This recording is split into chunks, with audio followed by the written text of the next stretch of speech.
तो जैसा कि आप देख रहे हैं यहाँ पर बहुत सारे लोग राज्यसभा सांसद जी राज्यसभा सांसद जयप्रकाश निषाद जयप्रकाश निषाद जी मौजूद हैं और मैं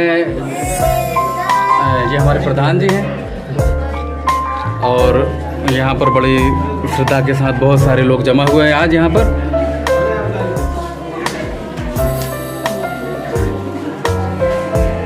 तो जैसा कि आप देख रहे हैं यहाँ पर ये फूलन जी की ये जो मूर्ति बनाई गई है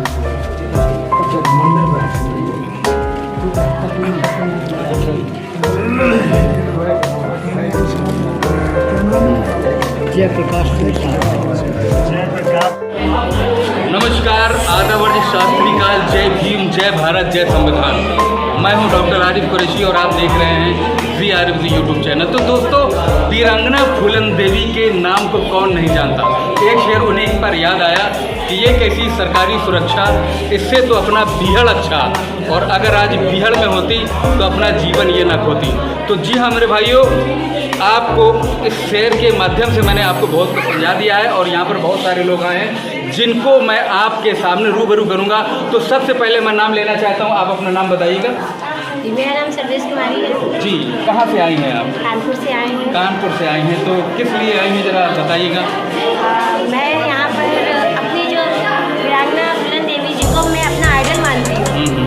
आइडल ये है कि कहते हैं कि माँ बाप को जन्म देते हैं, लेकिन संघर्ष करना जो है मैं फूलन देवी से सीखा है। किस तरीके से अपने अधिकार के लिए हम लड़ सकते हैं अगर हमारे साथ में कुछ भी अपनी ये बात होती है या कुछ भी होता है। जैसे आजकल इतनी घटनाएं घटित हो रही है, तो हमें लगता है कि नई फूलन देवियाँ बनने के लिए आगे मुझे लगता है कि वो आना वाला है।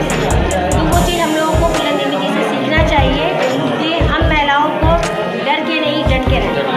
अच्छा, ये जो आपने भी देखा होगा यहाँ पर जो महिलाओं को नंगा करके मारा गया था मणिपुर में, उसके बारे में क्या प्रकाश डालेंगे, क्या कहना चाहेंगे जनता से कि क्या अब सरकार पर भरोसा नहीं, क्या आप अपने आप को फूलन देवी बना लें, क्या कहना चाहेंगे आप? देखिए, सरकार ने पहले से ही कहा दिया था कि बेटी पढ़ाओ बेटियाँ तो पहले पढ़ रही थी, लेकिन उन्होंने अपने जो दो शब्दों में सीधे सीधे कह दिया था आप अपनी बेटियों को खुद बचाएं। तो सरकार से हमें पहले भी नहीं उम्मीद थी, आज भी नहीं उम्मीद। तो क्या ऐसा लग रहा है कि जो उन्होंने बेटी बचाओ कहा, या बेटी बचाने के लिए नहीं, उनकी वार्निंग क्या समझ में आता है? उन्होंने पहले से ही वार्निंग दी है ना कि बेटी पढ़ाओ। बेटी तो हम लोग अपने बच्चों को पढ़ा ही रहे हैं, क्योंकि हमारे माँ बाप ने भी हमें पढ़ाया, हम अपने बच्चों को पढ़ा रहे हैं। जो बेटी बचाओ का उन्होंने पहले से ही दे दिया था। वो एक छोटा सा स्लोगन में हम लोगों को बहुत सी बात बता दी गई थी कि आने वाले जो टाइम पर है बेटियों के साथ में ऐसा नहीं कि पहले नहीं घटना होती थी, लेकिन होती थी। पर आज जो जिस तरीके से घटना हो रही है, आए दिन रोजाना सुनने को मिल रहा है, तो उसमें तो उन्होंने पहले ही कह दिया था कि देखिए हम आपकी बेटी को बच्चा नहीं कर पाएंगे, आप अपने बेटे। ये तो बड़ी गंभीर बात आपने कह दी। लोग समझ रहे हैं किसी और एंगल से और हम कह रहे हैं किसी और एंगल से, यानी कि आपका कहने का तात्पर्य ये है कि उन्होंने ये कहा कि आप अपनी बेटी तो पढ़ाओ लेकिन बेटी बचाओ, है ना। तो एक एक करके मैं बहुत सारे लोगों से बात करूँगा। अब मैं मंदिर जहाँ पर फूलन देवी जी का ये जो बना हुआ है, मैं अपने जितेंद्र भाई से कहूँगा कि जैसे मेरे सामने आइए और मैं बात करना चाहता हूँ। तो चलिए आइएगा जरा। तो जैसा कि यहाँ पर आप देख रहे हैं कि ये मंदिर बना हुआ है, ये फूलन देवी जी की मूर्ति का है, और वाकई इन्होंने अपने जीवन में बहुत सारे उतार चढ़ाव देखे हैं और यही कारण है कि इन्होंने हर संघर्ष को झेलते हुए आज इस मुकाम पर पहुँचे कि इनका बंद हो गया कि इनका आज पूरी दुनिया में यानी विश्व की चौथी लेडीज आयरन लेडी के नाम से जाने जाने वाली हैं। तो अब मैं चलता हूँ अपने चाचा माननीय सर, आपका नाम क्या है? शिव सहानी जी से। जी, आपका नाम बहुत सुना है, आप मुझे नहीं जानते होंगे, लेकिन मैंने आपका बहुत नाम सुना है। शिव सहानी जी ने बहुत ज़्यादा योगदान दिया है अपने समाज को, ये मूर्ति को बनाने में। फूलन देवी जी के पास ऊपर जो हुए अत्याचारों को जो हुए हैं उसको ऊपर तक लाने के लिए इन्होंने बहुत कार्य किया, ताकि लोग समझ जाएं कि किस तरीके से एक गरीब अबला की जब इज्जत लूटी जाती है तो उसके हद तक जा सकती है। सर जी, आप कुछ कहेंगे? आप अपना नाम भी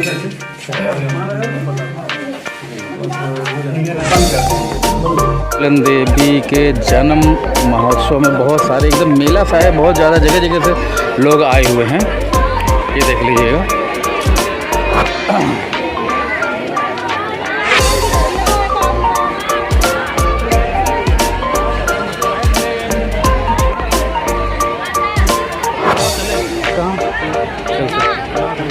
चलो। पुलिस प्रशासन का ज़बरदस्त वो चल रहा है, काफ़ी पुलिस से है।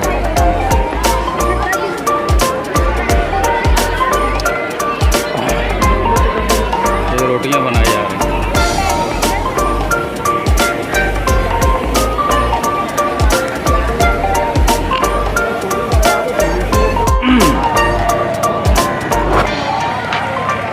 ये है जमुना तट।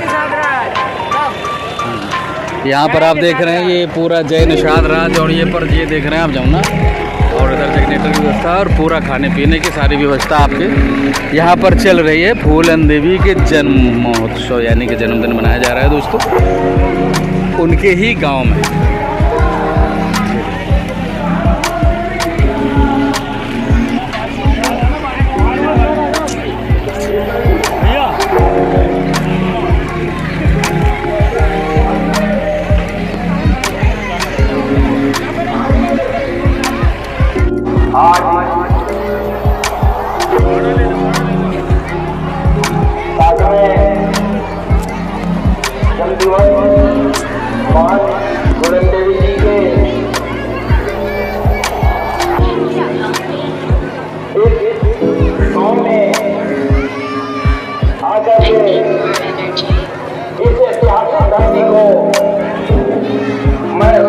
नमन करता हूँ।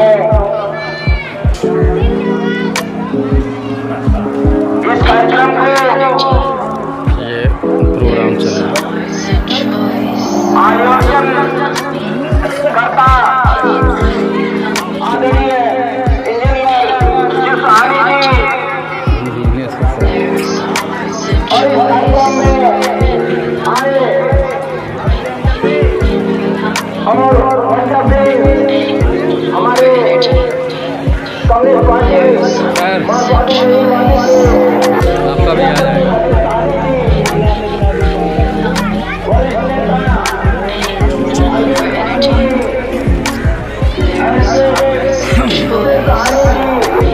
तो यहाँ पर आप देख रहे हैं फूलन देवी के जन्म उत्सव पर ये भोजन चलाया जा रहा है।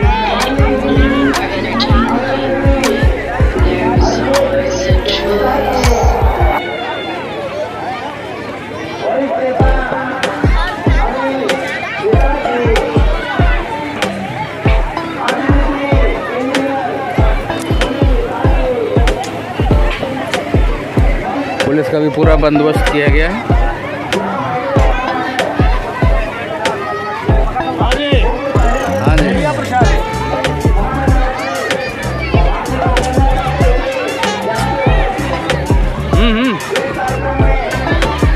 इधर देखो, यहाँ पर जबरदस्त प्रसाद वितरण किया जा रहा है। फूलन तेरा नाम रहेगा, जब तक सूरज चांद रहेगा। फूलन तेरा नाम रहेगा, फूलन देवी अमर रहे, अमर रहे, अमर रहे। फूलन देवी अमर रहे, अमर रहे, अमर रहे। तो जैसा कि आपने देखा, सर जी कुछ कहना चाहेंगे? आज मजबूरी मोबाइल से बनाना पड़ेगा। हाँ हाँ, ये कोई नहीं।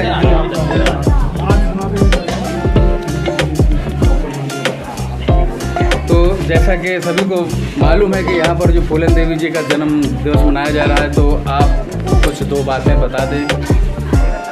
आज वीरांगना फूलन देवी इस समाज की बेटी नहीं, वाकई में देवी थी। आज पूरा देश ही नहीं बल्कि विदेशों में रहने वाले अपने समाज के लोग फूलन देवी को आज इतिहास और देवी के तौर पर बहुत भारी पैमाने पर इनका जन्म उत्सव मनाने का काम कर रहे हैं। आइए, इतिहास कोई सोच रहा हो कि इतिहास मर जाएगा, लेकिन अब आने वाली पीढ़ी इस इतिहास को उस रूप में याद करेगी। ये आने वाला जो इतिहास इन्होंने रचा उसका अनुसरण करने के लिए, उसको जो है समाज में एक अच्छी संदेश देने के लिए, समाज की आने वाली जनरेशन इनके इतिहास को पढ़ करके निश्चित तौर पर आने वाला समय एक ऐसा स्वर्णिम समय आएगा जो कि इनकी मूर्ति आज एक इस गांव में बिहड़ में जो दिख रही है, ये घर घरों में मूर्ति लगेगी। निश्चित तौर पर ये एहसास हर गांव, हर गली, हर कोने में आज इस देश में निषाद समाज की आबादी कम से कम 17 से 18% है। 18% के लोगों ने आह्वान कर लिया है, एक हुंकार भर दिया है कि अब जो इन्होंने जो ये चाहती थी, इनका जो विचारधारा था, ये चाहती थी कि हमारा अधिकार हमें मिले, उसके लिए इन्होंने जो संघर्ष किया, लड़ाई लड़ी है, वो लड़ाई बेकार नहीं जाएगी, जाया नहीं जाएगी। उस लड़ाई को आगे बढ़ाने के लिए हम जैसे लोग कमर कस करके आगे आए। 400 किलोमीटर दूर आके आज आप उनके गांव, उनके घर पे आज आप यहाँ फूलन देवी जी का जयंती मना रहे हैं। पूरे प्रदेश में भी लोग मना रहे हैं, क्या इसमें अंतर है? अभी आप जो कितना दूर आए हैं, इन्होंने जो बिगुल फूका, इन्होंने कहा कि हो रहे जुल्म अत्याचार को कतई कभी अब नहीं, भविष्य में नहीं होगा। जुल्म अत्याचार को लड़ने वाले हमारे भाई बहन अब तैयार हो चुके हैं। किसी के ऊपर कोई अत्याचार करने वाला पैदा नहीं होगा। अगर कोई पैदा होगा तो उसका लड़ाई लड़ने के लिए संवैधानिक तौर तरीके से, सिस्टम से आज पढ़ा लिखा समाज निश्चित तौर पर जान गया। बाबा साहब भीमराव अम्बेडकर ने वो हथियार दिया अपने हाथों में कि फूलन देवी की जो शहीदी बेकार नहीं जाएगी, वो लड़ाई इतिहास के पन्नों में स्वर्णिम अक्षरों में लिखी जाएगी। इसके लिए हम लोग आज यहाँ आकर के तय कर लिया और आगे बढ़कर के अब चलने के लिए कदम से कदम मिला के ये पूरा समाज तैयार हो गया है और आगे बढ़कर के काम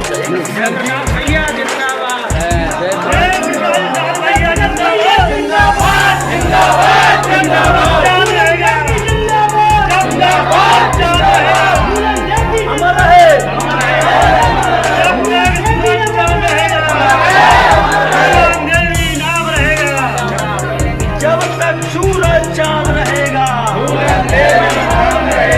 फूलन देवी अमर रहे, वीरांगना फूलन देवी अमर रहे। फूलन तेरी नेक कमाई, फूलन तेरी नेक कमाई, सोती कौम जगाई, ऐसे बोलो आप, सोती कौम जगाई। फूलन जी तेरी नेक कमाई, फूलन जी तेरी नेक कमाई, बहुत बहुत धन्यवाद। अगर कुछ कहूँ तो ऐसे लगेगा जैसे सूरज को हम तार से दिखा रहे हैं, क्योंकि हम लोगों से ज्यादा आप लोग जानते हैं उनके जीवन संघर्ष, उनके जन्म लेने से, उनके सांसद रहने तक, जेल यात्रा से बिहार यात्रा तक, दुनिया कुछ भी कहे, लेकिन वो हमारी बहन इस जमाने की, इस सरकार के सिस्टम की सताई हुई एक ऐसी अबला थी जिसने अपने शक्ति को पहचाना और जब कहीं से उसे न्याय नहीं मिला तो उन्होंने अतताइयों को सबक सिखाने के लिए कुछ ऐसा रास्ता अपनाया।